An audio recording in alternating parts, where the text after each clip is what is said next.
hello नमस्ते आज चाहिँ भाइलाई म नेपाली फुड खान आएको साङ्घाई स्ट्रिट जोर्डनमा रहेको यो Mount 8848 Himalayan restaurant mainly Himalayan restaurant भनेर नि चिन्ने गरेको छ हामीहरूले चाहिँ अनि फर एम्बियन्स वाइज एकदमै क्लिन एकदम नेपालको भाइब्स दिने पिक्चर पेन्टिङ्स एन्ड इन्टेरियर डिजाइनहरू पनि एकदम सिम्पल तर राम्रो चिटिक्कको एकदमै ठुलो स्पेस पनि छैन टिक्कको स्पेस भएको यो नेपाली रेस्टुरेन्ट छ also as we can see त्यहाँ पिक्चर्सहरू पनि छ प्रपरली होइन मैले भिडियो पनि राखिदिएको छु खानाहरूको के पाउँछ के छैन भनेर सबै अनि this is my third time त्यहाँ रेस्टुरेन्टमा गएको चाहिँ अनि फर्स्ट एन्ड सेकेन्ड चाहिँ म मेरो साथीसँग अनि मेरो बुढासँग गएको थिएँ अरू डिफ्रेन्ट भेराइटिजहरू पनि ट्राई गरेको थिएँ but among all of those मलाई चाहिँ एकदम मन परेको भनेको त्यहाँको चाहिँ झोल मोमो अनि खाजा सेटमा पनि फर्स्ट एन्ड सेकेन्ड बोथ नै मैले पोर्क नै ट्राई गरेको थिएँ इभन लाइक मोमो पनि पोर्क नै ट्राई गरेको थिएँ सो मलाई त्यो दुइटा चाहिँ एकदमै बेस्ट लागेको थियो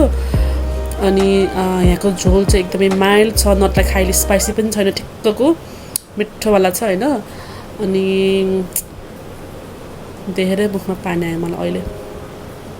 ओके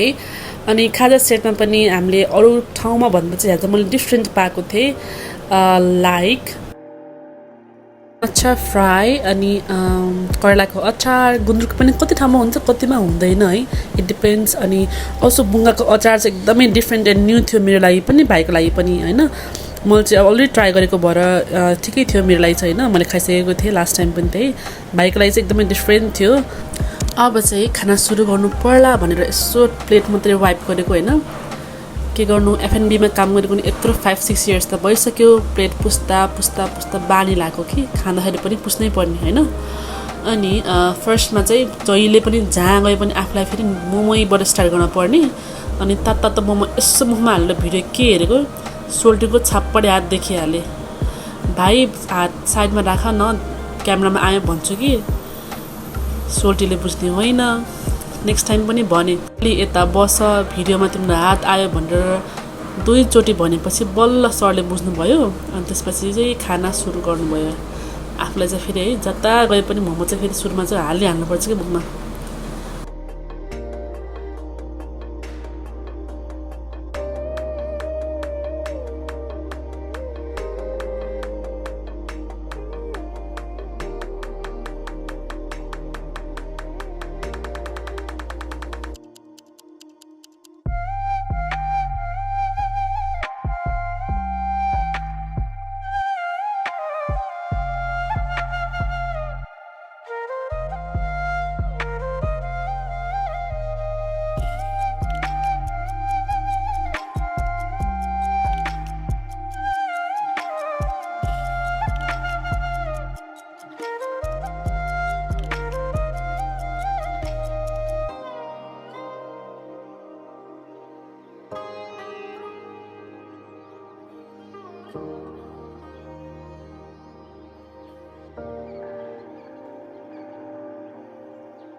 एन्ड फेरि हेर्दा मात्रै पनि बोरिङ लाग्न सक्ला त्यसैले म मेरो के ब्याक स्टोरीहरू पनि सेयर गर्छु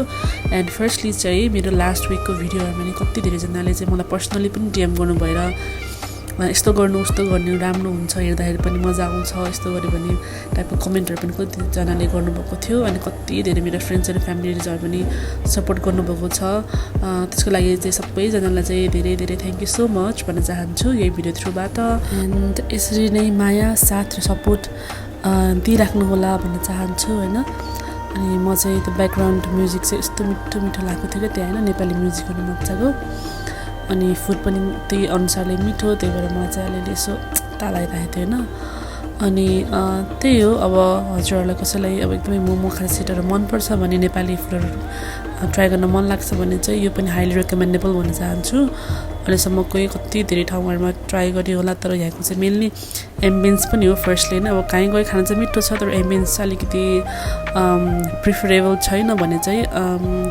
मजाले पेटको पनि बिरामी भएको भएर होला मलाई त्यहाँ चाहिँ एकपल्ट फर्स्ट टाइम गयो तर सेकेन्ड टाइम चाहिँ जान चाहिँ मलाई डर लाग्छ कि आफूले पनि खायो भने भरे फेरि सन्चोल्नु भनेर तर यहाँको चाहिँ म त्यस्तो खाएर त्यस्तो केही पनि भएको मलाई फिल भएको छैन तर यो दुईवटा चाहिँ मेरो एकदमै हाइली रेकमेन्डेबल फुड हो अब अहिलेसम्म जाँदाखेरि चाहिँ एभ्री टाइम फ्लेभर चाहिँ स्टिल सेम नै छ नि भएको छ त्यहाँ चाहिँ नट लाइक कुनै कुनैमा हुन्छ कहिले आज एउटा खायो त्यो ठाउँमा गएर एउटा फ्लेभर हुन्छ नेक्स्ट टाइम गयो डिफ्रेन्ट त्यस्तो चाहिँ मैले पाएको छैन पर्सनल्ली त्यही भएर अब तर मोमो चाहिँ भन्नै पर्दा फर्स्टमा चाहिँ उहाँहरूले मेबी टेस्टिङ गर्दै हुनुहुन्थ्यो होला होइन मेन्यु टेस्टिङ त्यसको लागि चाहिँ हामीलाई मोमो डिफ्रेन्ट अनि झोल चाहिँ साइडमा छुट्टै आएको थियो तर सेकेन्ड एन्ड थर्ड टाइममा चाहिँ मलाई यो सेम नै यसरी आएको छ होइन प्लेटमै विच इज सुपर गुड सँगै झोल मोमो खान अनि खाँदै गर्दा मेरो अरू कुरा पनि सेयर गर्न मन लाग्यो अनि फर्स्टली चाहिँ आज म भाइसँग आएको होइन अनि भाइको र मेरो रिलेसन भनेको चाहिँ मेरो ट्विन्स भाइ हो होइन अनि म अराउन्ड लाइक 5.5 इयर्सको चाहिँ डिफ्रेन्स होला सायद भाइको र मेरो एज ग्याप चाहिँ तर जहिले पनि हामी सानैबाट सँगसँगै हुर्केको सँगसँगै खेलेको एउटै स्कुल गएर पढ्ने हुन्छ नि सँगै त्यो भएको अनि एज अ गार्जियन टाइपको नै फिल के आफूलाई अहिले पनि आएर म आएको अराउन्ड लाइक 1 इयर पछि भाइ पनि आयो यही हङकङमा काम गर्नको लागि अनि मम्मी र मेरो सल्लाह पनि त्यही थियो कि अब काम गर्ने भएपछि चाहिँ भाइ पनि आउने भएपछि मैसँग बस्ने अनि सँगै भयो भने पनि एक अर्काको टेक केयर पनि हुन्छ मेनली अनि केही कुरामा पनि मैले भाइलाई सँगसँगै लान सक्छु भन्ने प्लान थियो मम्मीको र मेरो अनि अहिले आएर पनि जस यो टाइम चाहिँ मलाई एकदमै प्रेसियस लाग्छ कि अहिले बुढा र म छु दुईवटा भाइ छ होइन मेरो घरमा सबै लाइक मेन मात्रै छ नि त अनि आइम द ओन्ली लेडी कति टाइम चाहिँ मलाई कति कुरा उनीहरूको चित्तै बुझिरहेको हुन्न कि कति चिलेले गर्छ एकदमै मेस्ट गर्छ रुमहरू कुनै बेला बाहिर मेस्ट गर्छ अनि मैले कराइरहेको हुन्छु कि चिलेले भयो भने चाहिँ अनि उनीहरू झिजो मान्छ तर एक वेले चाहिँ पछि फेरि यसो रियलाइज गऱ्यो भने चाहिँ लाइक अझै स्टिल कति कुरामा त बच्चै त छ टाइपको फिल पनि हुन्छ कति कुरामा चाहिँ नै अब यिनीहरू एकदमै यस्तो ठुलो भइसक्यो एभ्री टाइम एउटै बच्चा जस्तो गरेर हुँदैन भनेर मैले कति टाइम चाहिँ एज अ लाइक बच्चै छ भने वेले पनि ट्रिट गरिरहेको हुन्छु कति टाइम चाहिँ नो अब तिमीहरू यत्रो रेस्पोन्सिबिलिटी लिने बेला भइसक्यो तिमी रेस्पोन्सिबल हुनुपर्छ अब भनेर पनि भनिरहेको हुन्छु तर जस यो मोमेन्ट यो टाइम अनि जुन चाहिँ बाबा आमा आफ्नो छेउमा छैन सबै आफैले व्यवहार गर्न जान्नुपर्छ एकदमै राम्रो पनि हो नट लाइक अन्ली मेरो लागि मात्र होइन कति यहाँ नेपालमा हुँदाखेरि आफ्नो पेरेन्ट्ससँग बसिरहेको हुन्छ केही कुराको बोझ केही कुराको हुन्छ नि टाउकोमा लाइक रेस्पोन्सिबिलिटी केही पनि हुँदैन मान्छेले अलिकति आफ्नो लाइफ एन्ड फ्युचरप्रति स्योर पनि हुँदैन एकदम इन्सेक्योर फिल गरिरहेको हुन्छ नि त तर जब हामी बाहिर आउँछ विदेशमा सबै आफैले गर्नुपर्छ सबै आफै भएपछि एकदम स्टेबल भइजान्छ कि आफ्नो लागि पनि अनि इभन लाइक फ्युचर एन्ड आफ्नो पेरेन्ट्सको लागि पनि त्यही भएर त्यो चाहिँ एकदमै राम्रो हो बाहिर आएर काम गर्नु आफ्नो एक्सपिरियन्स लिनु कामको लागि पनि अनि आफ्नो पर्सनल लाइफको लागि पनि हुन्छ नि ग्रो अप गर्नको लागि एकदमै बेटर अनि हामीहरूले त्यही त बाहिर मन यतिकै मजामा खायो पकान्छ अब भाँडा नि राखिहाल्यो लगेर अब भाँडा पनि पखालेर आऊ भन्ने थियो कि जिस्काइरहेको थियो कि जुन चाहिँ लाइक हामी एउटै फिल्डमा काम गर्छ नि त यो फुड एन्ड बेभरेज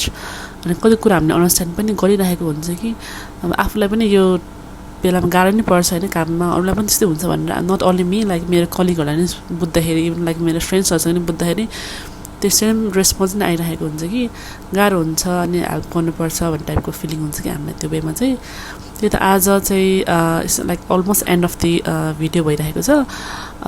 कति कुरा लाइक फन वेबाट नि गयो होइन अनि कति कुराहरू चाहिँ लाइक सिरियस नोट्सहरू पनि भइरहेको थियो त्यही हो सुख दुःख भन्नु नै लाइफ हो नि त होइन त्यही भएर आई होप सबैजनाले इन्जोय गरिदिनु भयो होला भिडियो हेरेर मेरो स्टोरी सुन्नुभयो र इफ केही छ भने please let me know and comments down below thank you so much for watching and see you in next video bye by